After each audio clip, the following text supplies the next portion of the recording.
नमस्कार। गर्भ कैसे होता है? आपके पेट में एक यूट्रस बच्चादानी है, उसके दोनों तरफ में दो नली फलोपियन ट्यूब और दो अंडकोश ओवारी। महीना मासिक होने के 11 से 18 दिन के बीच में एक अंडा बनता है। अंडा रप्चर फूट जाने के बाद उसमें से एक डिंब अणु निकलकर आपकी गर्भ नली के अंदर जाता है। उसी समय शुक्राणु अंदर जा सकता है। शुक्राणु और आपका डिंबाणु अगर गर्भ नली में फर्टिलाइज होते हैं, मिलते हैं, तो भ्रूण बनता है। यह भ्रूण 1 हफ्ता के बाद बच्चादानी में आकर बढ़ना शुरू होता है, जो आगे चलकर एक शिशु का रूप लेता है। ये जो 4 बातें हैं, शुक्राणु, डिंबाणु, गर्भनली और गर्भाशय, इसमें किसी एक में भी छोटी सी समस्या आ जाए तो बच्चे नहीं होते।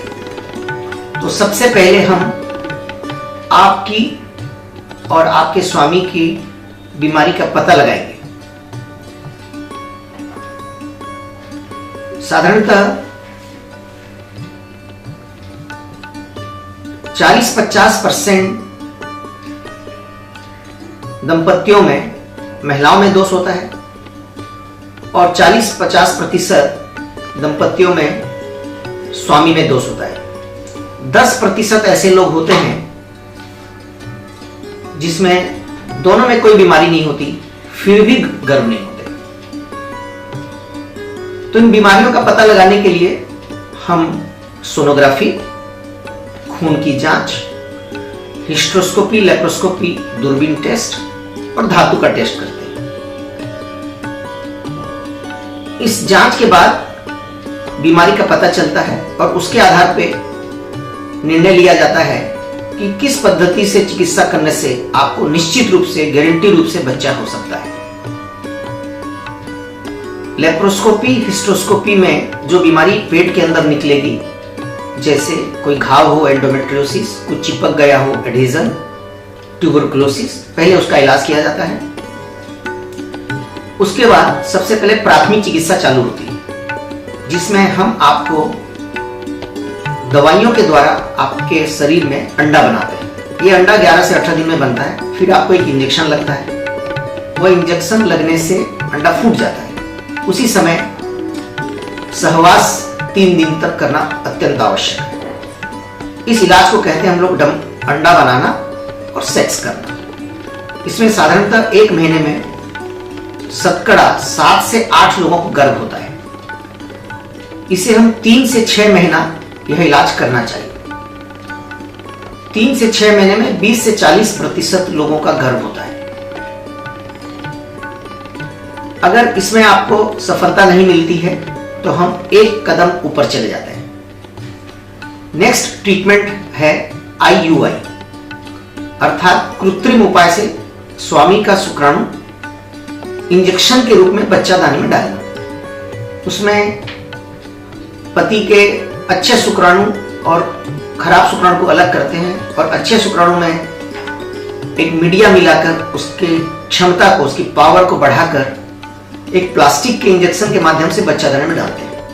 यह सेकेंड स्टेज का ट्रीटमेंट है। इसमें एक बार में 10 से 15% दंपतियों का गर्भ होता है। इसे हम लोग 3 से 6 बार करते हैं, जिसमें करीब करीब 40 से 60% गर्भ की संभावना रहती है। कुछ लोग इस इलाज के बाद भी जिनका गर्भ नहीं होता, 3 नंबर इलाज अर्थात हम टेस्ट ट्यूब बेबी का ट्रीटमेंट फिर करते हैं। 3rd फेज में, तृतीय पर्याय में फाइनली IVF, ICSI अर्थात टेस्ट ट्यूब बेबी किया जाता है। IVF विथ फ्रेश ट्रांसफर, इसके रिजल्ट 30 से 40% एक बार करने से आते हैं। ICSI विथ फ्रोजन ट्रांसफर एक बार करने से 50 से 60% अर्थात डबल रिजल्ट आने की संभावना रहती है।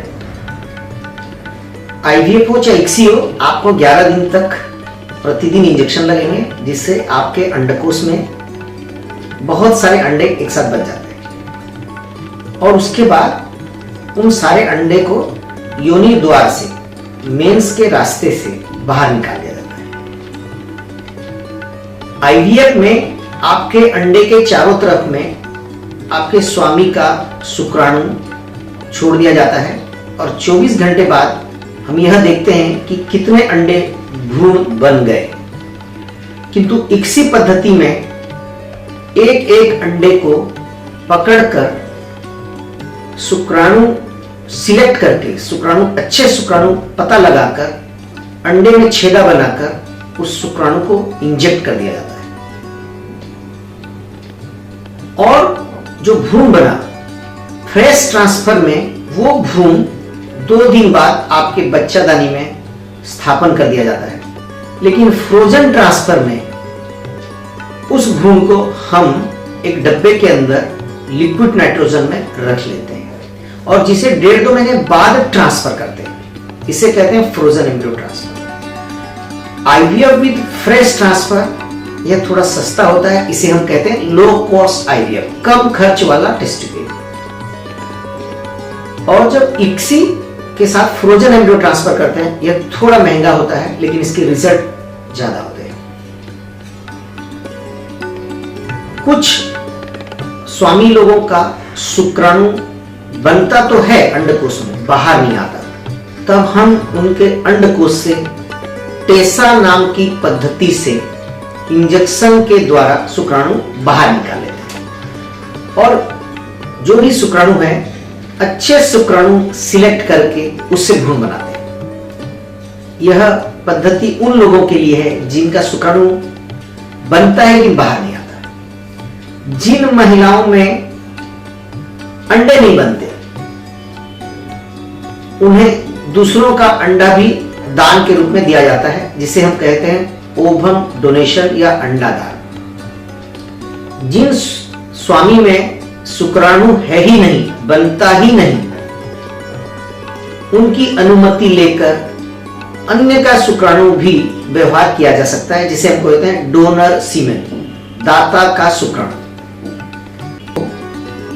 चर्चा के दौरान और विस्तार से समझाया जाएगा। धन्यवाद।